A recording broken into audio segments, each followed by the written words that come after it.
Bom, como vocês podem ver nas imagens aí, já estou com o meu amigo aqui, o Advan Loubach.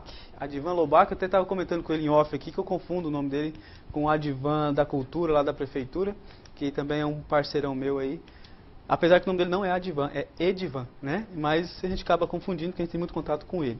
Bom, Advan, hoje nós estamos véspera do feriado, dia 2, né?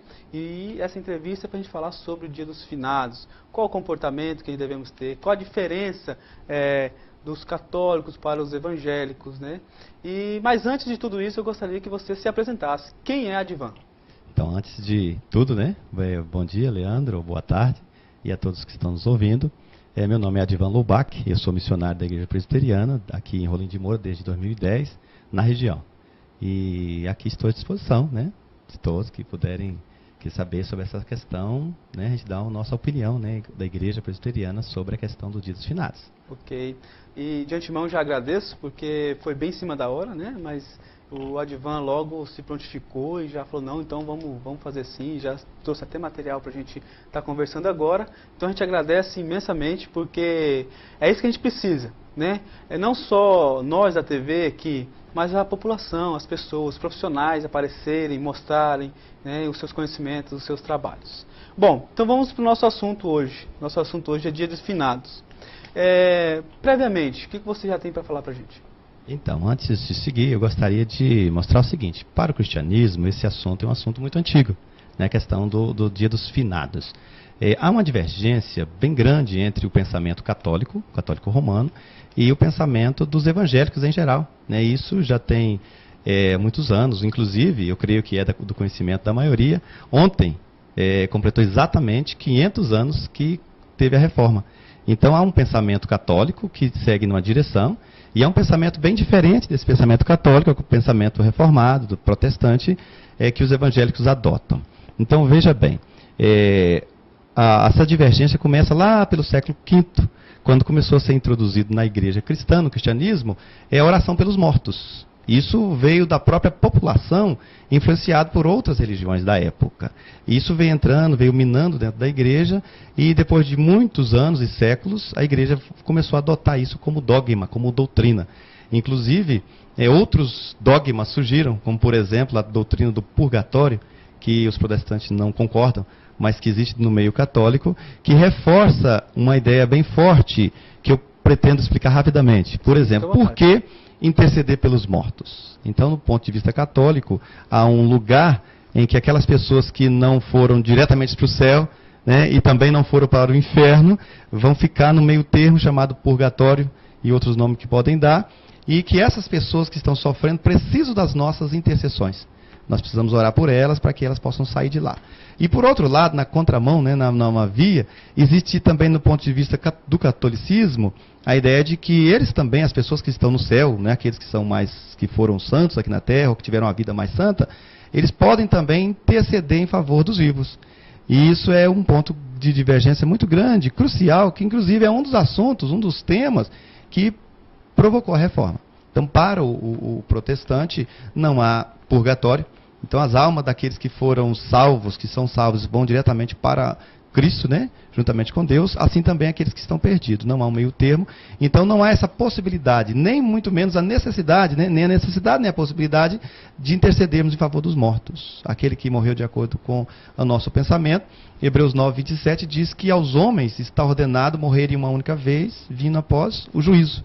Então, aqueles que morrem, foi selado o destino deles.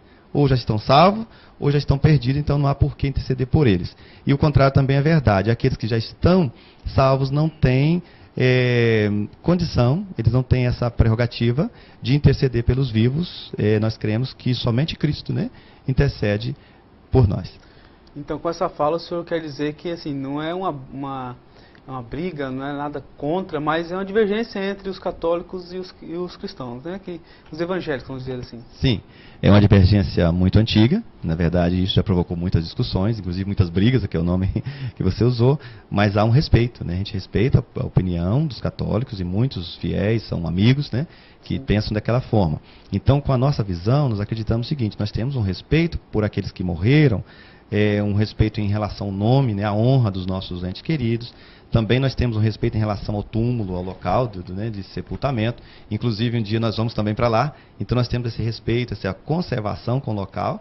Mas, em relação à alma desses queridos, nós temos paz. Nós já entendemos que Deus já selou o destino deles. Então, não há necessidade e nem a possibilidade de intercedermos por eles. Sim, muito bem. Eu tenho uma pergunta aqui, até bem relevante.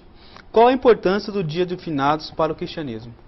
Então, vamos pensando assim a importância. É um momento da gente refletir sobre a vida. A Bíblia nos diz em Eclesiastes que é melhor estar na casa onde há luto do que onde há festa, porque ali se avalia o fim de tudo. Por exemplo, a gente passa nessa vida tudo muito corrido e chega um momento em que partimos para a eternidade. Se a gente não tiver um momento, um ponto de reflexão, o que pode acontecer? A gente pode partir sem um conhecimento necessário de Cristo, do seu sacrifício na cruz, e tudo que Ele fez por nós, daquilo que a palavra de Deus nos ensina, e isso é muito perigoso, né, para a vida do ser humano. Então, a importância de ter um dia assim é um momento da gente refletir sobre a eternidade, e bem como também de uma oportunidade de evangelização, porque muitas pessoas estão sensíveis, né, ao observar, ao analisar a brevidade da vida, como que a vida é passageira, e é um momento que eles se abrem também para ouvir sobre a eternidade. Uma oportunidade de falar sobre o Evangelho, sobre a salvação, sobre o sacrifício de Cristo em nosso lugar. E uma coisa prática, o evangélico, ele pode estar visitando seus entes queridos lá no cemitério, por exemplo, no dia de amanhã? Sim, sem sombra de dúvida. É até uma oportunidade, como eu disse, de a gente refletir sobre isso, uma oportunidade de evangelizar os amigos que não conhecem o sacrifício de Cristo, o Evangelho, e não há nenhum problema em ir. O que nós precisamos entender é que não podemos fazer nada por aqueles que já morreram, a não ser cuidar do corpo, né? E zelar pelo nome, pela honra da vida deles, do que eles viveram aqui. Uhum. Temos uma segunda pergunta aqui, né? Qual a diferença fundamental do pensamento entre católico e protestante? Você já comentou, né? Você quer falar alguma coisa mais sobre esse assunto? Olha, exatamente, eu creio que foi dada uma pincelada.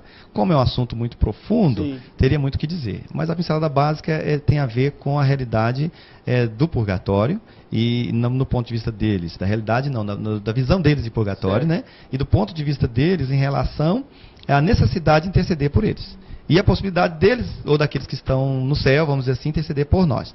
O que nós discordamos veementemente. Então essa é a visão completamente diferente entre católicos e protestantes no geral. Certo. Inclusive, eu havia conversado com você por telefone, para você vir aqui ao programa, e também tinha convidado o Frei, né? Mas não consegui contato com o Frei, acho que é dia de folga, alguma coisa assim, e ele não pôde comparecer. Porque, como eu falei também para você por telefone, e quando a gente falou pessoalmente lá na Câmara, a TV é aberta, né? Todos os pensamentos. E aí a pessoa de casa, quem está assistindo, que vai analisar o que acha que é de interessante e o que não é. Então nós conseguimos trazer você e a sua visão trazendo aqui, que para mim é a visão que eu entendo, até porque eu também sou de berço evangélico e nós somos da mesma igreja, né? Então é o que eu entendo também, né? Mais uma pergunta aqui. Qual seria um comportamento adequado nesse dia? O que fazer nesse dia? Muito bem. Então veja bem, como é um dia de reflexão, um dia de avaliar, uma preocupação que existe grande no nosso coração em relação àqueles que já partiram para a eternidade. Imagina o seguinte: o pai, a mãe, o irmão, o filho já partiu. Então, a Bíblia, Deus nos apresenta nos dá uma esperança muito gloriosa, uma esperança maravilhosa. Jesus Cristo promete que ressuscitará todos, né? Aqueles que o pertencem, será ressuscitado para viver eternamente com Ele. E nós vamos ver novamente esses nossos queridos. Então é um conforto, é um momento de tristeza, sim, saudade, mas ao mesmo tempo pode ser também um momento de alegria, de esperança, de se lembrar que a Bíblia nos ensina que assim como Cristo ressuscitou, assim como o Pai ressuscitou a Cristo, Ele nos ressuscitará para vivermos em glória. Então haverá um dia em que nós vamos nos reencontrar. Isso é promessa da Bíblia, isso é promessa da Palavra de Deus, tem vários textos em 2 Tessalonicenses, em 1 Coríntios 15, que nos orientam sobre essa questão da esperança de rever esses amigos em glória um dia na eternidade. Numa breve pesquisa que eu fiz na internet, para a gente estar conversando aqui, eu percebi que aqui no Brasil o pessoal vê essa data como uma data triste, né? Uma data muito triste, mas já no México e em outros países já é uma alegria, já é mais contraído, já tem aquela questão de cores, máscaras, cada país vê de uma diferente, né? Bom, o assunto Dia de Finados encerrou, mas eu gostaria de... Eu vi sua camiseta escrito Solas, né? Eu participei de alguns momentos lá na igreja sobre esse tema, e eu gostaria que você falasse sobre o Solas. Então, Leandro, como eu disse ontem, comemorou exatamente 500 anos da Reforma. O que foi a Reforma Protestante? Exatamente por causa dessas divergências, uma delas é em relação a essa questão dos mortos, mas há muitas divergências, inclusive há 500 anos atrás, Martinho Lutero afixou na porta do castelo de Wittenberg 95 teses, 95 afirmações que ele discordava veementemente do ponto de vista da igreja da época. E a partir daquele momento, muita coisa aconteceu. Muita coisa aconteceu e isso vem só abrindo as divergências, as diferenças. Então, naquele momento, a igreja foi sacudido, o mundo foi sacudido por essa visão. Ou seja, existiam divergências tremendas que não poderiam passar em branco, que já vinha mais de 1000 anos mexendo na igreja, até que nesse momento estourou a reforma. E após a reforma, houve o que nós chamamos de contra-reforma, ou a reforma católica. Passou uns 30 anos, a igreja católica percebeu que se não fizesse nada, ela poderia perder todos os seus fiéis. Então ela fez uma reforma, uma contra-reforma, uma reforma católica, e a partir daquela reforma ela corrigiu alguns desvios, que nós chamamos de desvios morais e organizacionais, e logo começou-se a dizer que não havia mais a necessidade da reforma, porque havia corrigido as diferenças. Mas então, os herdeiros da reforma, eles chegaram à conclusão que não, que o ponto principal não era a questão moral, que era grave, mas não era o ponto principal, e muito menos a questão organizacional. O problema maior era a questão dos dogmas, das doutrinas, daquilo que se crê. E surgiu então 5 solas. As solas é uma palavra em latim que significa somente. Então esses 5 são os seguintes: somente as Escrituras. Havia um pensamento católico de que existe ainda esse pensamento, que além das Escrituras, existe a tradição, existe a palavra do Papa. E no ponto de vista reformado, nós defendemos somente as Escrituras. Além disso, defendemos também que essa questão da mediação entre Deus e os homens, somente Cristo. Não há outros, como no caso de Maria e outros santos. E também a questão de somente a graça. A salvação, ela é gratuita, completamente gratuita. Não há nada que o homem possa fazer, ainda que ele quisesse, pela sua própria salvação. Por isso nós dizemos que é somente a graça. Os católicos creem na salvação pela graça, porém adicionam também algumas obras e outras coisas mais. E nós defendemos que não, que é somente pela graça. Então já falamos 3, né? Somente as Escrituras, somente Cristo, somente a graça. E essa graça é recebida pela fé, mediante a fé. Então, somente a fé. E por fim, toda a glória deve ser dada a Deus. Somente a Deus a glória. Então são 5 solas.